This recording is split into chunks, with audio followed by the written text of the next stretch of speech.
Pessoal, nessa parte de introdução aos derivados, eu trouxe alguns exercícios para tentar fixar mais o conceito que o Mitch apresentou nas videoaulas de vocês, tá?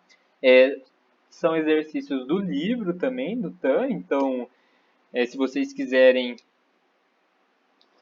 fazer mais exercícios parecidos assim, vocês podem pegar lá no livro ou vir pedir para mim que eu envio para vocês. Antes da gente começar os exercícios, eu queria só para a gente fazer uma reflexão assim com vocês. Inclusive tem até um risco aqui, né? Fazer uma reflexão com vocês sobre esses dois gráficos, sobre essas duas funções. Aqui eu tenho uma função simples, né? Uma função de primeiro grau, uma função afim, né? Que nem a gente já viu em outras monitorias, gera um gráfico que é uma linha reta. E aqui eu tenho uma função de segundo grau que gera um gráfico que é uma parábola. Por que eu estou trazendo isso para vocês?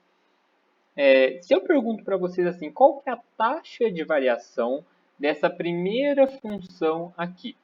Taxa de variação, pessoal, ela é a velocidade em um determinado ponto daquela função. É a velocidade em que a função cresce ou decresce.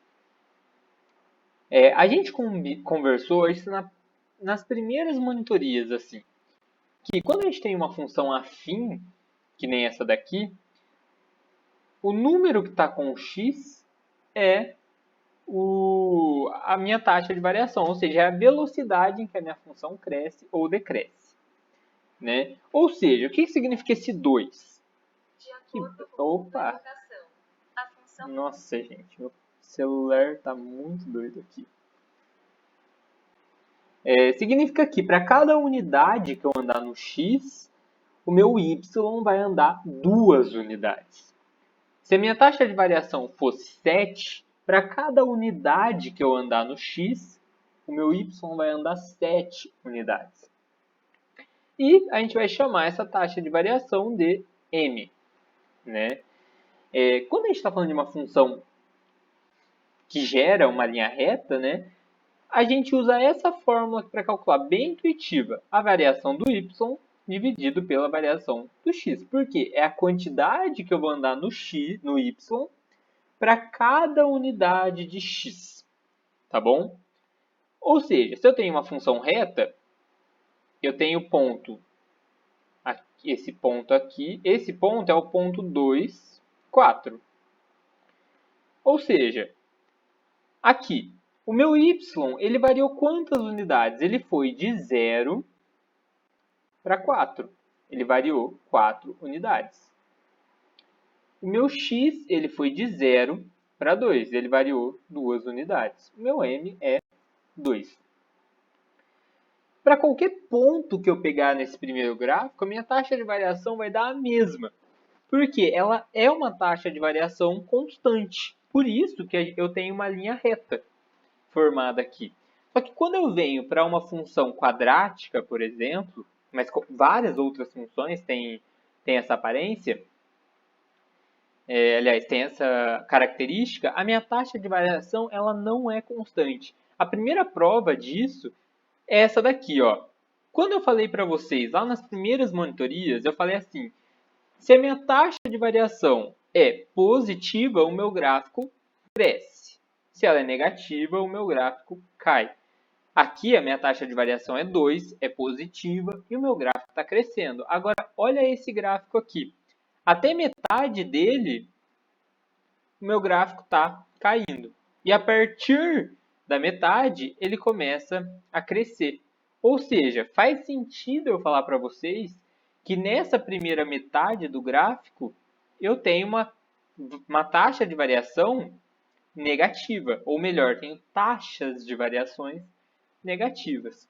E na segunda metade, eu tenho taxas de variações positivas. Tá bom? Porque até aqui ela está caindo e a partir daqui ela está subindo. Ou seja, só aqui eu já mostro que existe um mundo totalmente diferente do que a gente tinha apresentado até agora. Que é quando eu tenho taxas de variações diferentes para pontos diferentes em uma mesma função.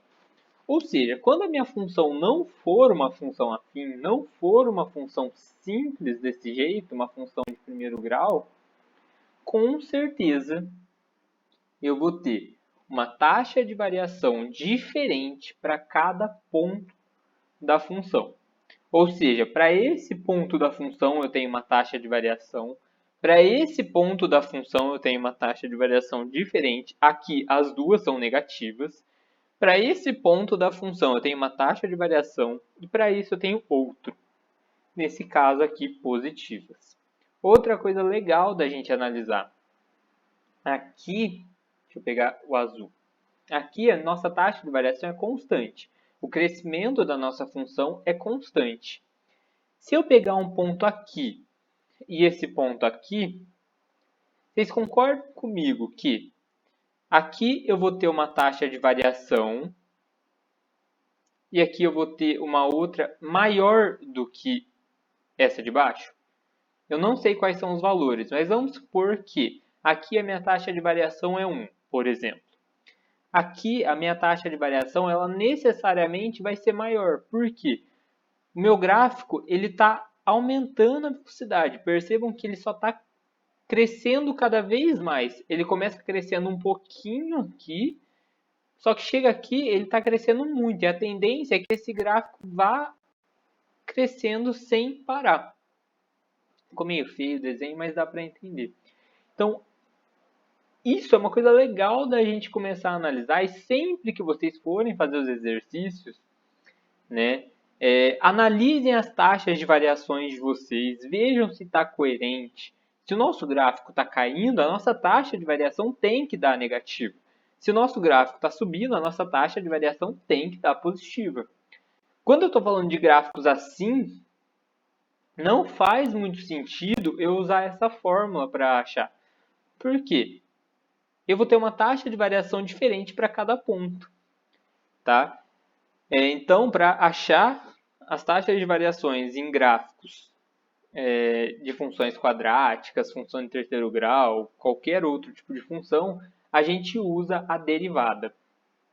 A derivada ela vai me dar uma fórmula que com aquela fórmula eu consigo descobrir a taxa de variação em qualquer ponto do gráfico. Ela vai me dar um f' de x, que representa a derivada, que nesse exercício é 2x. Ou seja, se eu pegar qualquer x e colocar aqui, eu vou achar uma taxa de variação naquele x. Se eu colocar, por exemplo, 2, que é esse caso aqui, x igual a 2, eu vou ter 2 vezes 2, que é 4. Ou seja, aqui, nesse ponto, eu sei que a minha taxa de variação é 4. Só que se eu colocar 1, por exemplo, 2 vezes 1 é 2. Ou seja, aqui, a minha taxa de variação é 2. E está comprovado. Aqui, ela é maior do que aqui.